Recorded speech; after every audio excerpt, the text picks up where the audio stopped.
গত ২রা নভেম্বর দ্বিতীয়বার বাবা হয়েছেন কাঞ্চন মল্লিক। বিধায়কের তৃতীয় স্ত্রী শ্রীময়ী চট্টরাজ শহরের এক নামী বেসরকারি হাসপাতালে কন্যা সন্তান কৃষভির জন্ম দেন। মা হওয়ার পর থেকে আরও বেশি করে আলোচনার কেন্দ্রে তারকা দম্পতি।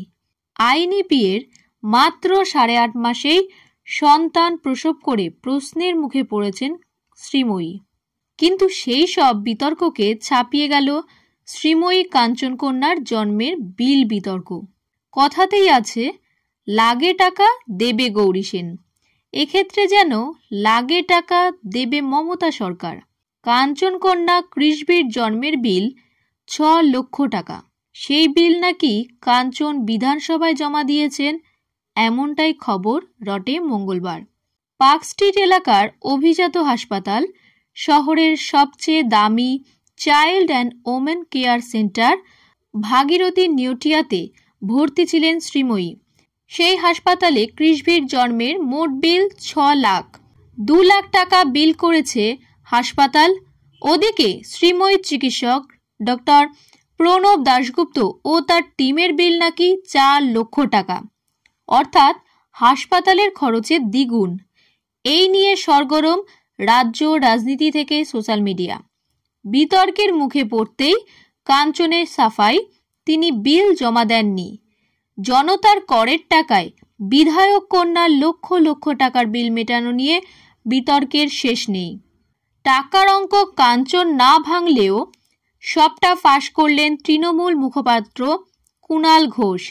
ফেসবুক পোস্টে কুণালবাবু লেখেন, কাঞ্চন মল্লিক তার সন্তান হওয়ার বিষয়ে বিধানসভায় মেডিকেল বিল জমা দিয়েছেন বলে ট্রোলিং চলছে।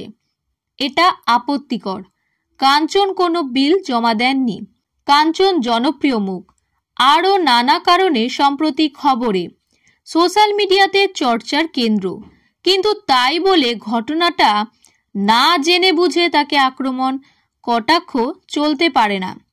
কুণাল ঘোষ আরও জানান, বিধায়করা বিধানসভা থেকে মেডিকেল বিল পান, এটা নিয়ম বহির্ভূত নয়। কাঞ্চন শ্রীময়ীর সন্তানের জন্য ভাগীরথী নেউটিয়া ২ লক্ষ টাকা বিল করেছে।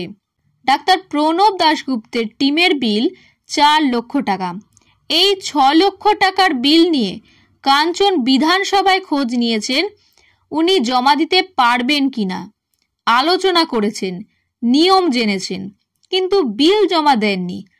আবার বলছি, বিল জমা দেননি। তার আগেই তিনি বিল জমা দিয়েছেন বলে সমালোচনা শুরু। এখানে দুটো কথা। এক, যদি ডাক্তারবাবুদের বিল বেশি হয় তাহলে কাঞ্চন বা সংশ্লিষ্ট ব্যক্তি কি করবেন? বিধানসভায় এই সংক্রান্ত কোনো নিয়ম আছে কিনা? ২, এর আগে ওই হাসপাতাল এবং ওই ডাক্তার টিমের ক্ষেত্রে যদি কোনো বিল জমা পড়ে থাকে তাহলে বিধানসভা কি করেছিল? আমার বক্তব্য, আচমকা অত বেশি টাকার বিল পেয়ে বিধায়ক কাঞ্চন যদি বিধানসভায় খোঁজ নিয়ে থাকেন, দোষের নয়, জমা দিলেও দোষ হতো না। বিধানসভা স্কুটিনি করতে পারত, নিয়ম নীতি অনুযায়ী চলতো। কিন্তু কাঞ্চন বিল জমা দেননি, তাতেই এই খবর। এবং কাঞ্চনকে সমালোচনায় বিদ্ধ করা অনুচিত।